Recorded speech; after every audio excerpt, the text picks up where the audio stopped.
Alright guys, so today I'm coming at you with a different Marvel Spider-Man 2 video today. So we're going to be ranking all the main story boss fights. So I'm excluding Wraith slash Yuri and Mysterio from this list, mostly because I'm just here to focus on the main story bosses. I will most likely be uploading a video next couple days of me completing all the Mysteriums and facing Mysterio, so you'll get all my thoughts there, including one with Yuri, where we were fighting Yuri. So anyway, let's just get right into the list.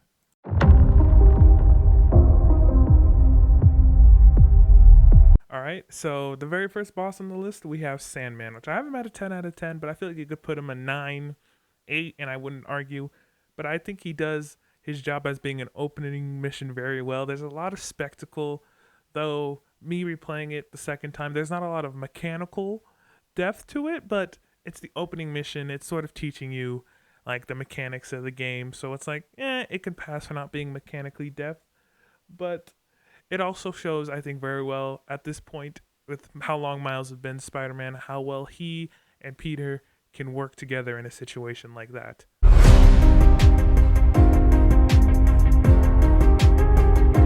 Alright, so now next boss we encounter is Lizard, which I have it out of 5, like 5/6 out of 10. The boss was just meh for me. I really didn't care for it. The fight is sort of easy in and of itself.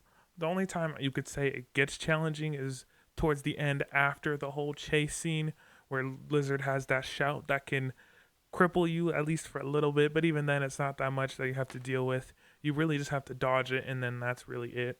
Especially when he goes up on the wall. If you try to web strike him, he'll grab you and just like do damage. All you have to do is really just web him up, and then nothing else will really happen. So for me, the boss fight's kind of just It's a boss fight. I think they could have made more challenging, but it's all right.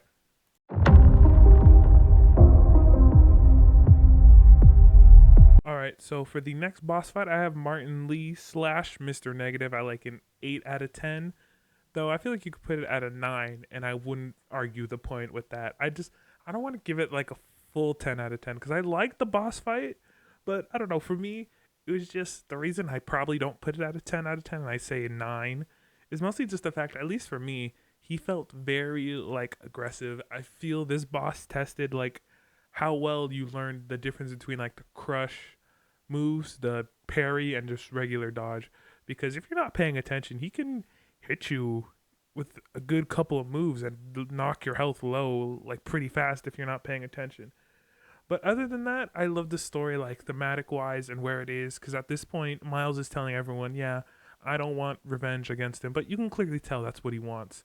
And so this boss fight is really testing like, will Miles be better and not kill Mr. Negative? And then especially at the point where you learn the reverse flex, everything like Martin Lee is manipulating like Miles's mind, but then the way he just breaks out of it is just so cool.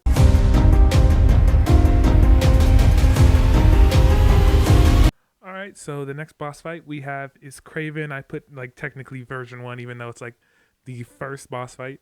I have it just at 8 out of 10. I think if I have this at an 8 out of 10, I think I'm going to put Mr. Negative at 9 out of 10.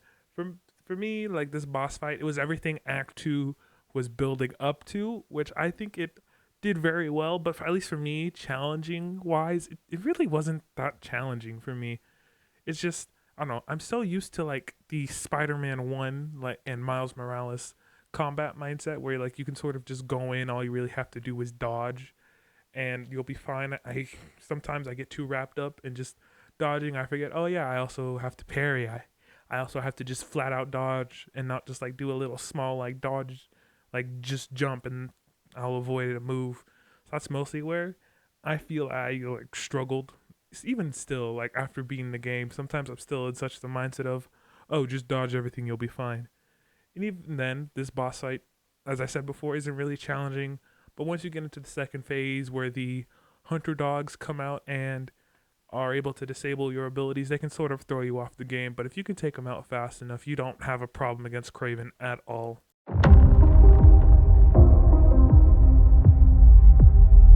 Alright, so the next boss fight, you all know what it is. It's the Peter boss fight. after Miles steps in and stops Peter from killing Electro. This boss fight, I have it labeled 10 out of 10. I don't know anyone who's played this game who has not said anything but great things about this boss fight.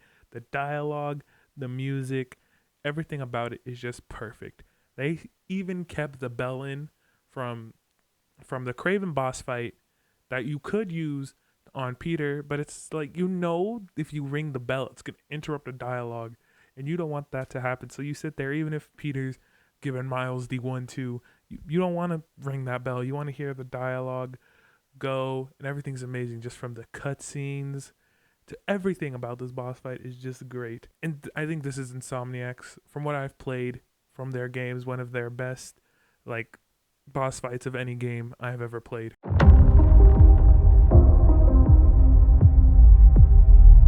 Alright, so the next boss fight we have on the list is the second Kraven boss fight, where we play as Venom. And to be honest, playing as Venom was on the lowest part of my wish list for this game. I didn't care if we got a playable Venom section, and I think the playable Venom section we got was alright, but just for me, the mystique wore off after we learned, after we sat with his moveset for a bit. I'm just like, yeah, okay, yeah, we're now just playing as Venom against Kraven. It just wasn't fun for me, especially the fact against Kraven, you kind of just it's just square abilities. Oh, Kraven goes to hit you, just block. Oh, he throws a grenade on the ground, just throw it back at him. That really was the boss fight.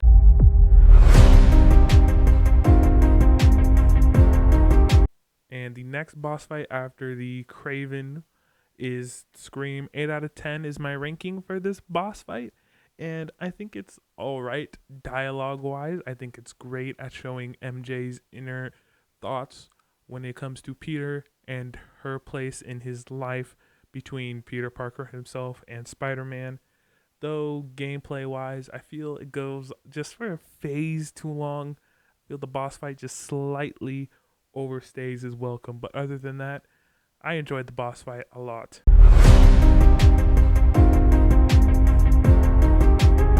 Dang, we're already here at the final boss? Jeez. Alright, so we're going to go into technically the MJ, Peter, Miles versus Venom boss fight. Though Mary Jane's technically not part of the final boss fight. She technically has a role in you taking the meteorite to the Emily May Foundation, which I thought that was so cool. The fact they allowed us to play as all three of them. Though the Peter section, I sort of had a problem with it. Not just I don't know, not mechanically wise, but for me, Peter, mostly just the fact Venom puts up that shield and you need to go through it with your anti-venom abilities. And out of all the symbiote minions that could have spawned, they had to spawn in those dang green ones, the ones if you try to web strike them or hit them at all, they'll leap away and then just lunge at you. So if you don't parry or dodge in time, you're going to get stunned. And they all have a tendency, at least on my first and second playthrough of the game, they all have a tendency to do it all at the same time. So the minute one does it, the other will do it. And then Venom, while he has that shield up, he'll also attack too.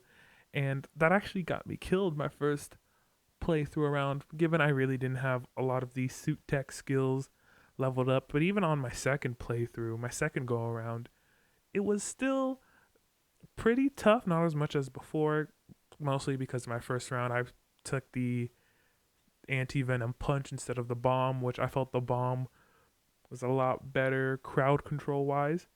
But though once you get to the Miles portion of the fight, it's much easier, mostly just because the fact, at least for me, you don't have to go through the shield. You can sort of wail on Venom and not have to worry about anything else really, especially because you still have those, I forgot what they're called, I'm just going to say Sonic Mines.